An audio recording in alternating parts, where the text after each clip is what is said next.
Hi, welcome back to another video feature of the Immersive Worlds Handbook. Today I am in Nuremberg, Germany, doing some research on dark history, and as you can see behind me, we're looking at the grounds here in Nuremberg of the Congress Hall of the Nazis, the Nationalist Socialists.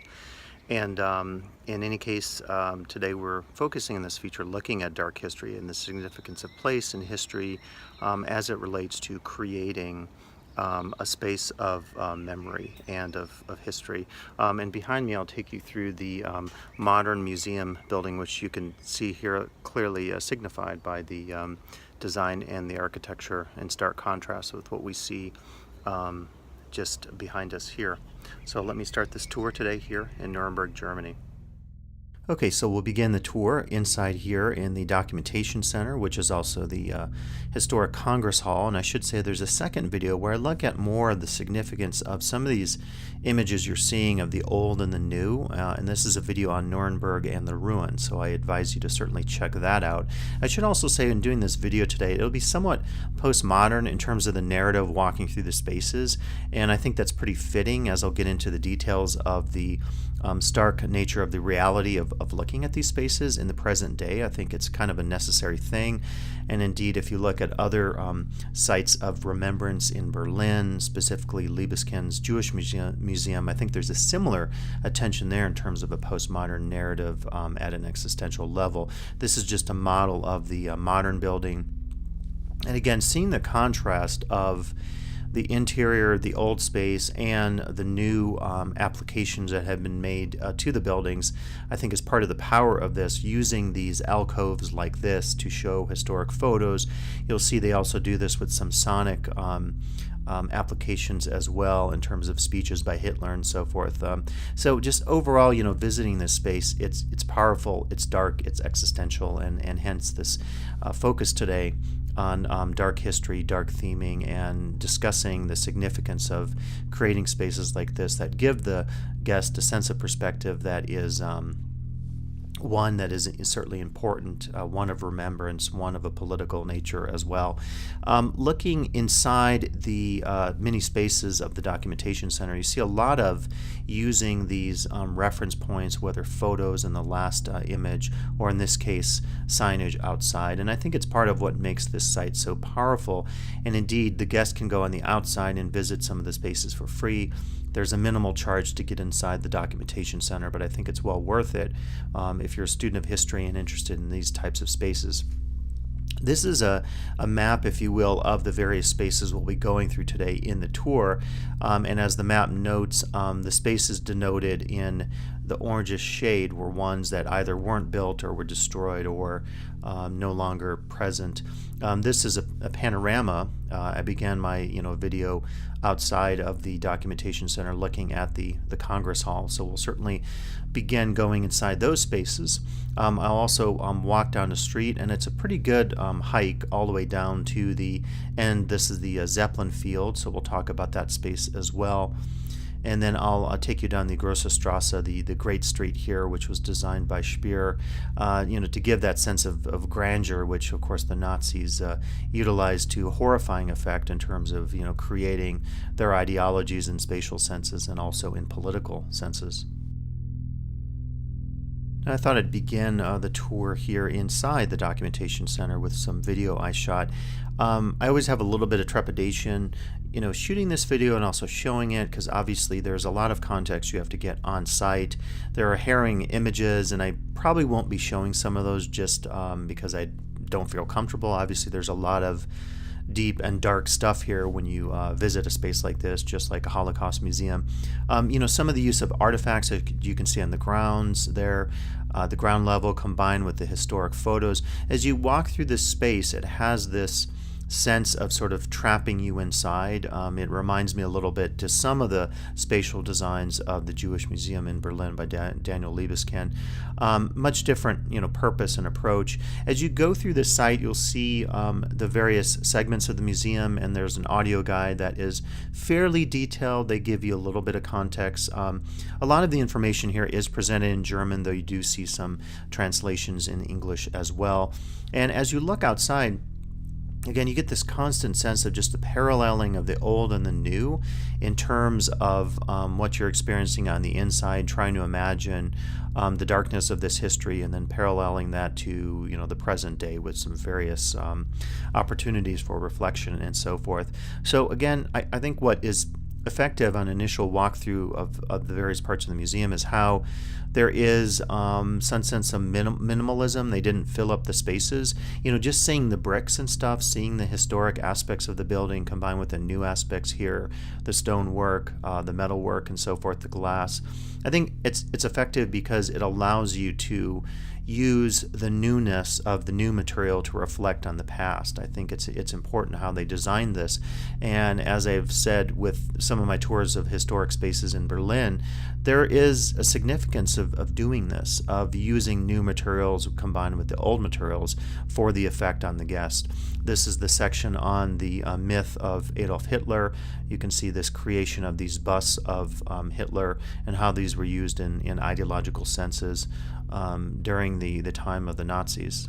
And as we continue the tour, we can perhaps reflect a bit more on the architecture in the interior. And I was reading recently some commentary by Gunther Domenig, who was the architect, the Austrian architect behind the redesign here, the creation of the museum, which opened, by the way, in 2001.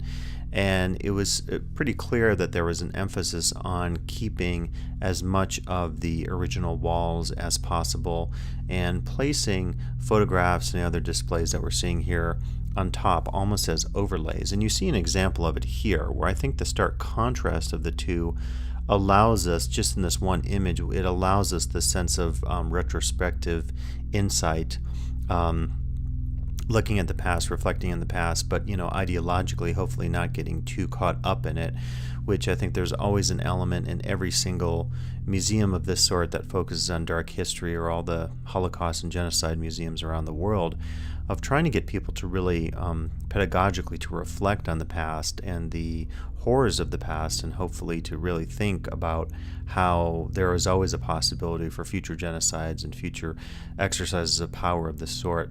Now, this is one of the modern technological designs here, where you can actually click on the sites throughout Nuremberg. And it should be said that there's an emphasis in this museum on Nuremberg, of course, as a site of the National Socialist rallies, the Nazis, and also I think on Nuremberg as a site, a city whose residents, many of them, were complicit in the atrocities committed by the Nazis. So that's a real key. As you walk through the exhibits, you'll see a lot of emphasis, obviously, on Nuremberg, but also I think because there's a need to confront this city's complicity in what happened in the past.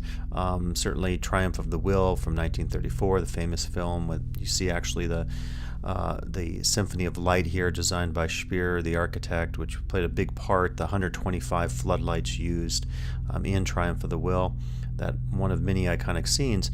I mean, there's a need, I think, to confront what happened in Nuremberg at a variety of levels.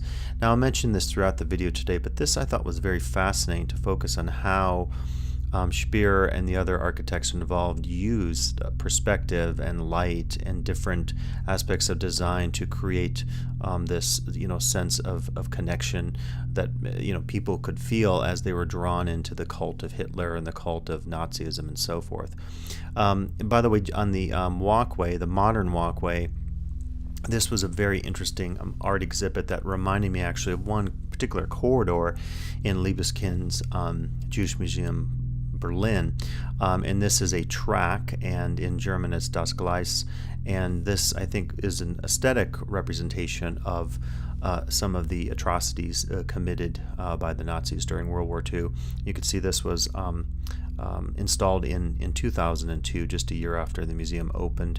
We're looking here at a little bit more of towards the end of the interior exhibits. You see a lot of referencing of the history and what became of the sites, and then this shows you the modern walkway that was established. And again, from what I've read, the architecture here was deliberate in the sense of creating this modern space that juts through or pushes through Speer's design, and you see it here from the perspective of the walkway. And we'll take a trip outside. I like how they utilize there the historic photographs. So now I'm at ground level, and there's a lot of debris in my camera this day, and it was also really sunny. But I wanted to mention there's one really good architectural piece I recommend that you look at if you're interested in more of the history. This was in the Montreal Architectural Review, and I put it up here.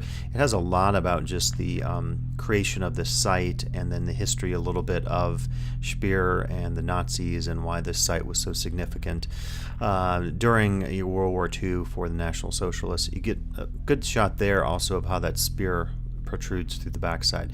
But let me give you some on-site commentary recorded here at the Documentation Center now. Okay, this is one of many historical plaques that talks a little bit about the plans for the Congress Hall. And if you go inside, the Documentation Center has much more information than what you can view outside, and it's only basically €6 to get inside. And I'll take you on a tour here going through some of the main sites here, and I read inside that the majority of the sites either weren't built or were destroyed during the war. So you in a sense do have this perspective of ruins as you go through much of the experience here, looking at the former rally grounds and associated spaces. And here's a little more just from the ground perspective, since we saw from up top, and I think it's pretty powerful actually, again, when you see some of the contrast here between the historic space and the new space. I think it's really significant that you have to, when you're constructing something like this, think about having something that I think dramatically stands out from what went before. I think it's probably a important point of perspective for the visitor when you think about the architecture.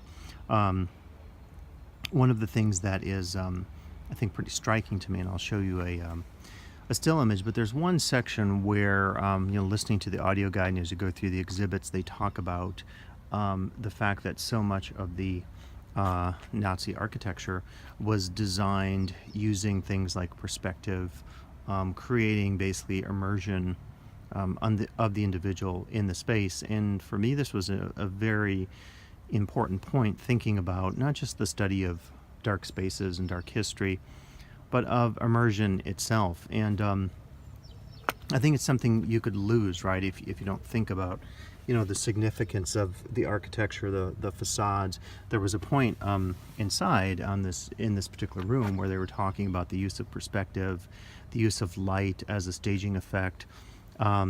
Speer used the sense of height and towers they mention in the exhibit to create a sense of connecting the individual who was part of the National Socialist ideology, connecting him or her to the larger group, but at the same time, and essentially atomizing, I was going to say him or her, but mostly him, I guess, in a lot of cases with the troops. There were certainly women who participated as well, but atomizing that individual within the party to make them maybe not as significant, to give a sense of hierarchy. And a lot of the design of, for example, the Congress Hall was intended to put perspective on the speaker. And so even though it was never finished, and essentially the top would have been about 30 meters higher, there would have been a dome, and then just above there would have been light that came in. So again, the use of light that you see throughout the architecture, you see that also in the film Triumph of the Will, the use of light and creating a perspective, and using ideology and power in some subtle ways, some indirect ways, and also more obvious and direct ways. But I think it's a reminder for us when we think about things like immersive architecture. We often don't think about some of the negative uses of perspective and light, and in this case, all the design elements. We sometimes do think about the negativity in the sense of consumer spaces when we're talking about spaces of consumption. But this, of course, is something entirely much different. And as we look at the site, I think we can only help but perhaps reflect on some of these negativities of space and architecture and design, hopefully giving us perspective for the future, because of course this is a side of immersive spaces that we would by all means want to avoid. So memory, history, perspective, thinking about all this as we tour here today in Nuremberg, Germany, the Congress Hall, as part of the grounds here at the Documentation Center. Okay, so following that commentary, I thought we would just continue down the way, and I'll give you some more on-site commentary. This just gives you a sense of the perspective of how beautiful this area is, and I think for me it's a contrast, just what was represented by the Congress Hall and the various grounds that we're touring today. And again, dark history offers opportunities for reflection, but there's of course a very harrowing side to it, and I think it's important as we engage in this debate. You can watch my second video about ruins, whether or not this site should be preserved, if it's going to cost the city money to do so. I think there's a big debate about the nature of such history. My argument would be to preserve it, be as a lesson for future generations. So now let me jump back to some on-site commentary as we continue to move down the way past the Congress Hall here in Nuremberg. All right, so just noticing they're either setting up or tearing down here just outside the Congress Hall of a folk festival of some sort. Looks like rides and attractions. And when I was seeing this, it just made me think of the incredible contrast when we think about spaces of the past and of the present. And also touring around here, just the really bucolic lake here, and getting a perspective of the entire grounds.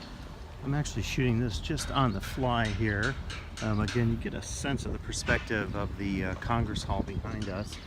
And I believe, I'm actually looking for the Zeppelin Field. I believe, though, this coming up is the Great Street, as it was called, and I think we'll see some documentation plaques up here. But I think this is where a lot of the rallies where the troops, the Nazis, marched. And so, one of the unique things about this space today is that you can tour everything, right? You have the opportunity to really see the spaces and to imagine history in all its magnitude, the good and in this case the bad. And so we are looking at I think we're correct here, yeah, Grosse Strasse here. Might be looking from the back here. It looks like here after the war the U.S. Army used it as a staging area for aircraft. It's just so massive. Let's try to get the main plaque here to get a sense of here. Okay, so this talks about Albert Speer. According to the plans of Albert Speer, the Great Street was to be the central axis of the party rally grounds. 60 meters wide, was to be 2,000 meters long. Only 1,500 meters were completed. For the 60,000 granite slabs were laid. Speer aligned the Great Street with the Imperial Castle in the Old Town to create a symbolic link between Nuremberg as the city of the Imperial Diets and Nuremberg as the city of the party rallies. And this is a view under construction 38, looks to be. So again, it's really continuing that focus we've talked about in this video on just the monumentality, the sense of scale, to create, that sense of grandeur, right? The association with ideology. I mean, it's just absolutely massive when you look at this. And just behind us, we're seeing the folk festival. Just look at the size of this. And it's a fairly large trailer there, and you could probably put, I don't know, 5 or so wide. So it just gives you a real sense of how massive this was and this is. Okay, so I think I actually misspoke earlier. I'm looking at my map here, trying to get my bearings of the site, and again, you can see back here we have the Congress Hall, and this is the Grosse Strasse. And it's hard to get a perspective. We can move up here and I'll just pan the camera. But I mean, it's really crazy just to get, again, the width is pretty massive. You think about this, it's it's wider than a lot of highways, certainly, and you just think about the scale of this, and you can see how this was used for staging. And in Speer's mind, you know, this gave an opportunity with the stadium or the Congress Hall there, an opportunity for the troops and the rallies to take place. So this is actually on the map here, Deutsches Stadion here, and so this was, today it's a lake. I think I'd said it was the other one. So what I'm trying to do is get my bearings here. I do want to find the Zeppelin Field, which should be just around the other side of the lake. So we're going to go check that out now. And this is an angle. I wanted to show you just two shots to give you a sense of the scale, the perspective here of what Speer designed in terms of these massive thoroughfares for the Nazi rallies. So, you know, I think we've talked in this video about the Nazi regime and architecture and perspective and a lot of these themes. And I've mentioned throughout this video that I think sometimes we only think of immersion architecture in typically, you know, more positive senses. Obviously, in these senses, we get the dark and sinister side of architecture, design, perspective, and so forth. And so I think as we reflect on what is here in Nuremberg, you know, the importance of it is not just historical, but it's also in the sense of looking at how architecture, design, materiality has been used in these sinister senses. Now, this was to be the site of the German stadium, and I believe it was to hold over 500,000 Nazis. I didn't get a chance to actually look at. There were some test areas I saw online where you can see some foundations, but it actually wasn't built. And so I thought now I would jump back to some on-site commentary that recorded just near this location here in Nuremberg during my visit. I was just thinking that we probably become pretty familiar in our travels to see, you know, historical plaques. If you go to London, you see the blue plaques, the markers everywhere. Some of these could be markers of dark history, as you see in cities such as Berlin, marking the Holocaust. This is an example of giving us a perspective on the past and showing us the present as well. Okay, I thought next we'd jump to the Zeppelin Field, and this site has a lot of significance. Certainly, if you think about the film Triumph of the Will, I mean, this is a key site in terms of staging for that propaganda film, as you can see here from a still. So let me give you some on-site commentary about the Zeppelin Field. Okay, so just back there, I believe, is the Hitler Youth Stadium, and this is the Zeppelin Field that we're coming up on here. You know, it's been pretty curious today looking at touring the grounds here. There's been a lot of activity. There's a festival going on, and there's just, you know, a series of tour groups out here. The documentation center had a load of students, so it's pretty popular. Looks like these could be some additional tour buses here. A lot of cities, of course, are in the business of doing these large group tours. I don't know what kind of access we're going to have to the Zeppelin Field. The information I read online suggested that it was in some of the greatest state of disarray, perhaps more so than the Congress Hall, and thus the question about how or whether to preserve and how to preserve, I think, becomes pretty prominent. But as we're walking the grounds here, I think you do get a sense of perspective and scale. As we've been talking about, you know, Speer and the Nazi architecture, of course, was known for this focus on monumentality. I'm going to try to just go between the buses here. It sure is getting sunny.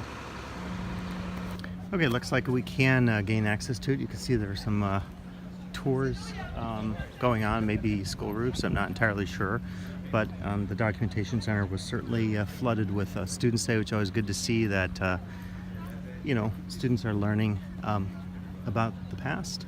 You know, certainly Germans are familiar with the you know, the term Vergangenheit Bewältigung, the idea of sort of atonement for the past, focusing on the past for the purposes of understanding it and coming to terms with it. Again, the complexities of memory are certainly a part of us when we tour cities like Nuremberg, when we go to Berlin as well.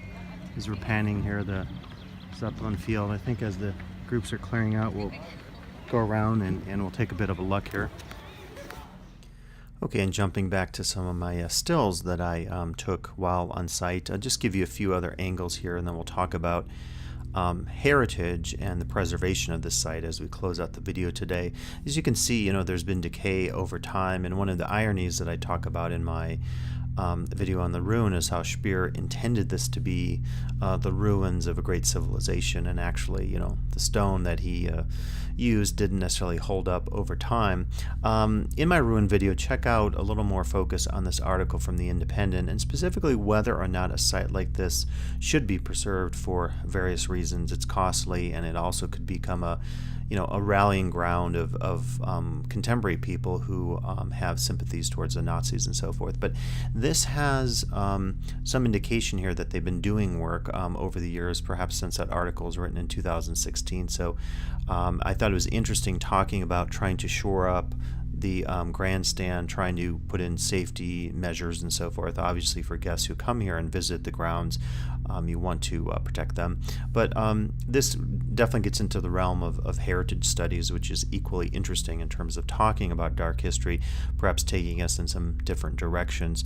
But again, as we toured today, I think we had an opportunity to reflect on the significance of dark history, opportunities for introspective focus for ourselves and for all of us to really think about just what's taken place in the past and how architecture often has been used for these very sinister purposes.